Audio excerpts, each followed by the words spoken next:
Punjab accounts for nearly half of the food grain that is procured nationally in India, and it has 1.5% of the area.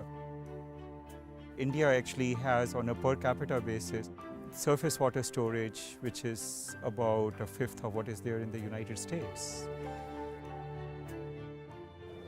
See, in most parts of the country, 80% plus, if not 90% of the water is used by agriculture. In Punjab, in the summer, especially in central Punjab, about 80% of cropped area is under rice. Rice is a crop that is flood irrigated, i.e. requires standing water. That flooding is actually what consumes a huge amount of water. An acre of rice or paddy consumes about 4 million liters of water. It's huge. It's a semi-arid state, and the problem that comes with growing rice here is that you have an increasingly high rate of groundwater depletion. This is the problem that needs to be addressed. Columbia Water Center really feels that it will be able to bring about that change that the country needs today.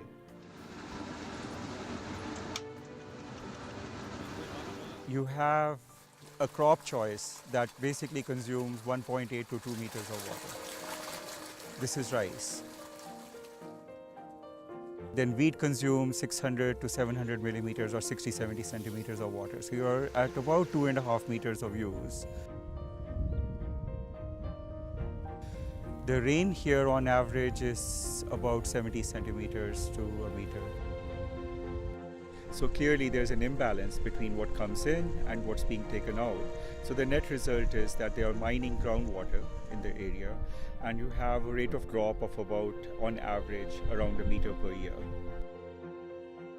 If this reversal is not checked, the agriculture in the whole state may be in serious trouble, and it may seriously affect Indian agriculture as a whole. Right now, there's a lot of talk about water scarcity and we should do something. I think the awareness is high, but action which should come out of that awareness is at a very low level, and very few practitioners are actually doing something about it.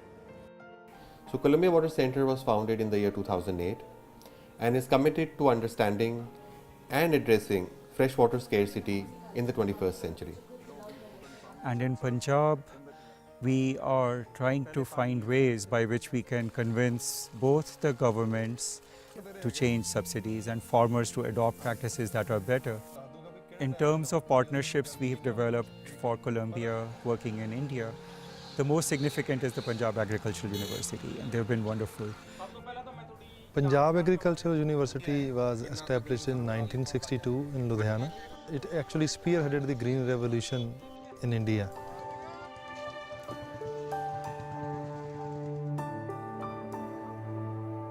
So the Green Revolution actually led to the establishment of these systems, but now it's been felt that by greater exploitation of groundwater, the water tables have started declining. This year has been quite encouraging.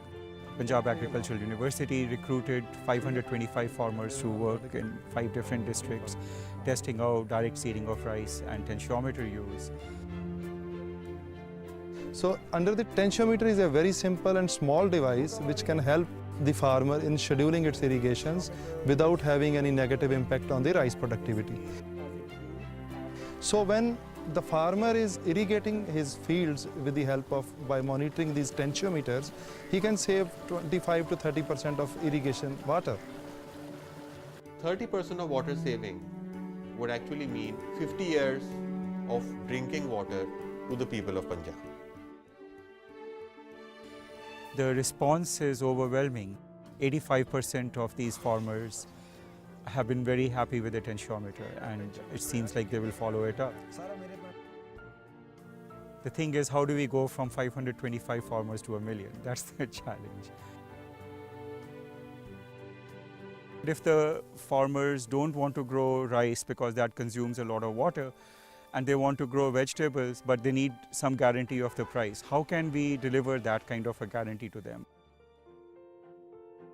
So there we've been talking to companies such as Field Fresh, Bharti Del Monte, we've been talking to companies such as PepsiCo, Nestle and others with the idea that an entire agricultural supply chain should be built that takes vegetables, takes flowers, takes other things that have higher cash value. We've been an agriculture company and doing contract farming in India for quite a while.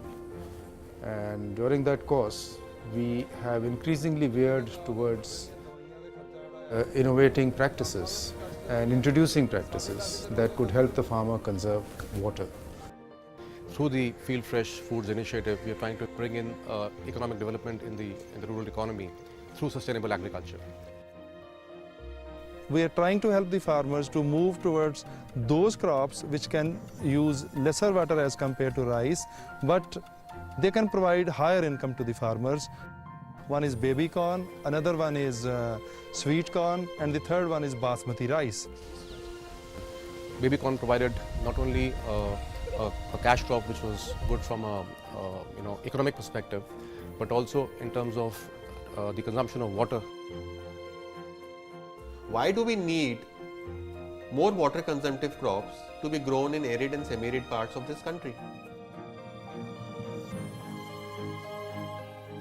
See, I think the main thing about water is that we need to treat it like a resource which is very precious. We all know that with the population moving from say 1.2 billion to 1.3 billion in the next 10 years, the food security is a big issue for the country.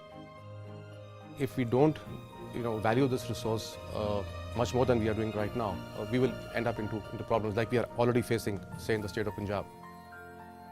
If we are able to deliver those crops to the farmer, that can give him more income, also help in conserving water, help in conserving energy.